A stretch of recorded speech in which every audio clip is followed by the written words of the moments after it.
Sahabat Binahung Edi yang dirahmati Allah, selama bertahun-tahun Nabi Ibrahim dan istrinya Siti Sarah menanti kelahiran buah hati. Ketika Nabi Ibrahim dengan istrinya yang bernama Hajar sudah memiliki anak bernama Ismail, istri pertamanya belum memiliki keturunan. Setelah usia keduanya tak muda lagi, Allah memberi karunia seorang putra yang bernama Ishak, yang kelak bakal akan jadi nabi. Tonton sampai selesai, jangan lupa like and subscribe.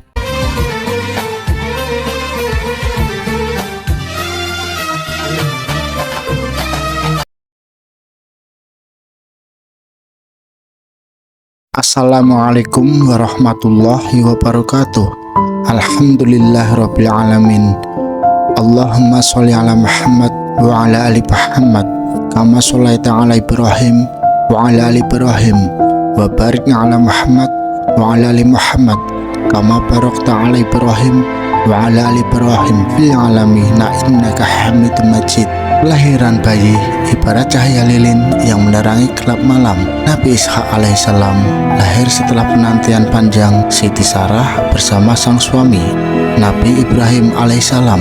Kisah kelahiran Nabi Ishak jadi bukti bahwa Allah Subhanahu wa Ta'ala akan selalu mengabulkan permintaan orang-orang yang tak pernah putus asa memohon doa padanya. Kalau itu Siti Sarah belum juga dikaruniai anak pada usianya yang telah menginjak 90 tahun. Sarah bahkan memaksa Nabi Ibrahim menikah dengan Siti Hajar agar bisa memberikan keturunan.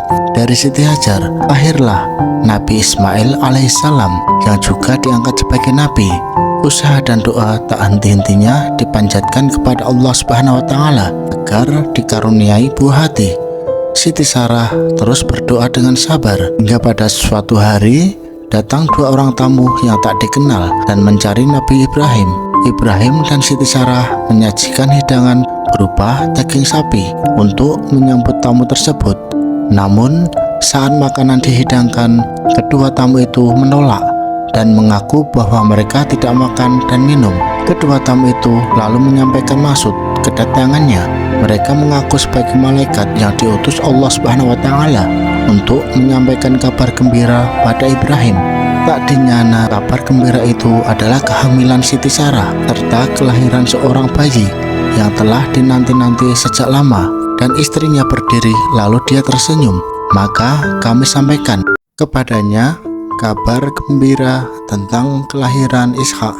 Dan setelah Ishak, mulanya Siti Sarah dan Nabi Ibrahim seolah-olah tak percaya pada kabar gembira itu. Betapa tidak, keduanya telah menginjak usia 90 tahun. Usia di mana kelahiran bayi jadi hal yang muskil bagi seorang perempuan. Sungguh ajaib, mungkinkah aku akan melahirkan anak padahal aku sudah tua dan suamiku ini sudah sangat tua.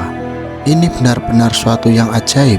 Siti Sarah dan Nabi Ibrahim lantas mengucap syukur atas kekuasaan Allah Subhanahu wa Ta'ala. Saat anak itu lahir, Ibrahim menamainya Ishak. Ishak tumbuh sebagai anak yang tampan, cerdas, saleh, berperilaku baik. Ibrahim mengajarkan Ishak agama Allah dan cara beribadah kepadanya. Sebelum Nabi Ibrahim meninggal dunia, ia menjodohkan Ishak dengan Rafiqah, anak dari saudara kandung Nabi Ibrahim, Nahun. Setelah menikah, Ishak dan Rafiqah sama-sama berdakwah di jalan Allah. Nabi Ishak juga mendapatkan banyak tantangan selama menyiarkan agama Allah. Ishak dan Rafiqah baru dikaruniai anak setelah menikah lebih dari 20 tahun. Saat itu Rafiqah melahirkan anak laki-laki kembar. Anak yang lahir pertama diberi nama Isu dan yang kedua dinamai Yakub. Isu besar menjadi seorang pemburu yang tegas, sedangkan Yakub senang mengikuti ayahnya berdakwah. Hingga pada suatu hari muncul salah paham yang membuat Isu marah pada Yakub. Ishak pun memerintahkan Yakub untuk pergi belajar ke Irak menemui sang paman Laban. Ishak kemudian meninggal dunia pada usia 180 tahun setelah menjalankan dakwah dengan baik serta membuat Yakub dan Isu rukun kembali. Ingatlah hamba-hamba kami Ibrahim, Ishak dan Yakub yang mempunyai kekuatan yang besar dan ilmu-ilmu yang tinggi. Sungguh kami telah menyucikan mereka dengan menganugerahkan akhlak yang tinggi kepadanya, yaitu selalu mengingatkan manusia kepada negeri akhirat. Dari sini ada hikmah dan pelajaran yang dapat dipetik. Kisah kelahiran Nabi Ishak memberikan pesan bahwa seorang manusia tak boleh putus asa dalam berdoa kepada Allah Subhanahu wa taala. Allah Subhanahu wa taala juga akan mengabulkan doa seseorang pada waktu yang tepat. Toh tak ada yang sulit bagi Allah Subhanahu wa taala, termasuk kelahiran seorang bayi pada usia senja seperti Siti Sarah. Wallahu a'lam bishawab. Wassalamualaikum warahmatullahi wabarakatuh.